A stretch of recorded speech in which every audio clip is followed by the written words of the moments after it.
এটা শুধু হাওয়া নয়, প্রত্যেকটা নিঃশ্বাসের সাথে আমরা যেটা গ্রহণ করছি এটা শুধু হাওয়া নয়, এটার সাথে অদম্য প্রাণবন্ত শক্তি আমাদের ভিতরে সঞ্চার হচ্ছে। আর যার ফলে আমরা প্রতিনিয়ত সৃজনশীল চিন্তা করতে পারছি, আমরা প্রতিনিয়ত আমাদের ভালো লাগার যে হ্যাপি হরমোনটাকে আমরা নিঃসরণ করাতে পারছি, এবং আমরা প্রতিদিন দৈনন্দিন কাজগুলো করছি। বাট এই অক্সিজেনের বিল আমাদের দিতে হচ্ছে না। তাহলে এই অক্সিজেনটা দিচ্ছে কে? কিসের মাধ্যমে দিচ্ছে? অক্সিজেনটা আমাদের সৃষ্টিকর্তা দিচ্ছে, মাধ্যম হিসাবে দিচ্ছে গাছ, তাই না? গাছ থেকে আমরা অক্সিজেন পাচ্ছি। ওকে, গাছ থেকে আমরা অক্সিজেন পাচ্ছি। এবার চলো গাছের কাছে চলে যাই। হ্যালো গাছ, তুমি আমাদের আর কি কি দাও? তুমি আমাদের জীবনের সব থেকে দামি জিনিসটা আমাদের দাও, সেটা হচ্ছে অক্সিজেন। তুমি আমাদের আর কি দাও? গাছ বলছে আমি বলবো না, তুমি আমার দিকে তাকিয়ে একবার চোখ বন্ধ করে অনুভব করো। ঠিক আছে, আমি অনুভব করব।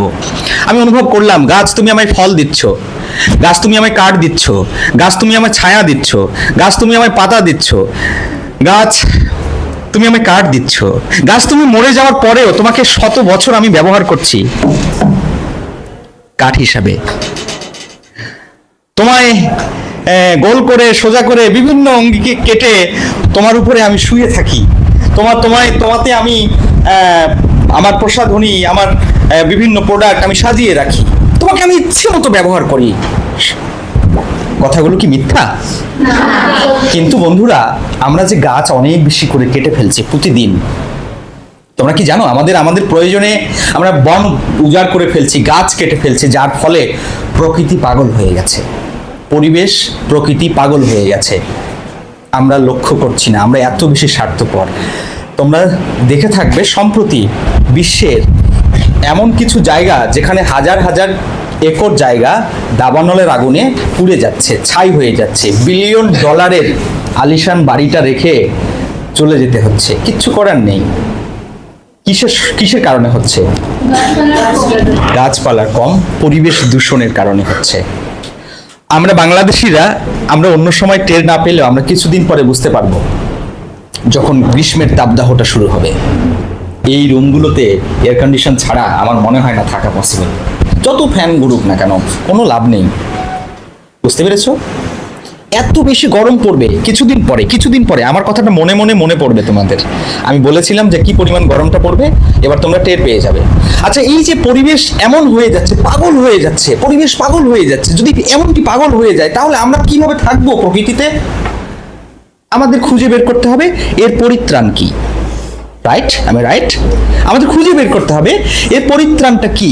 এর পরিত্রাণ একটাই, আমাদের পরম বন্ধুকে আমাদের আরো বেশি ভালোবাসতে হবে, তাকে আরো বেশি কাছাকাছি রাখতে হবে, তার সঙ্গে আমাদের ভাব জমাতে হবে, তার সাথে আমাদের সম্পর্কটা আরো গাঢ় করতে হবে। সেটা হচ্ছে কে? বিকজ সে আমাদের পরম বন্ধু। গাছের সাথে তোমার ভালোবাসা থাকবে। তোমার পড়ার টেবিলে অনেক সময় ছোট একটি টব থাকবে, তোমার জানালার পাশে একটা টব থাকবে, তোমার বাড়ির উঠানে একটা সুন্দর গাছ থাকবে। মাঝে মাঝে শখ করে তুমি একটা গাছের টব কিনবে, মাঝে মাঝে শখ করে তুমি একটা গাছের চারা কিনবে। গাছের সাথে সম্পর্কটা তোমার আজীবন থাকতে হবে, এখন থেকে শুরু করে একদম দাদি হওয়া পর্যন্ত। আমার সাথে সবাই প্রতিশ্রুতি দাও, 2025 সাল আমরা সবাই একটি করে গাছ লাগাবো।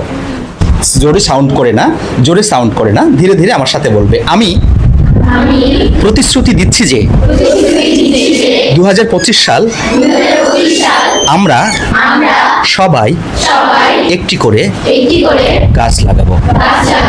মাশাআল্লাহ। এটা কিন্তু শুধু আমি বলেছি।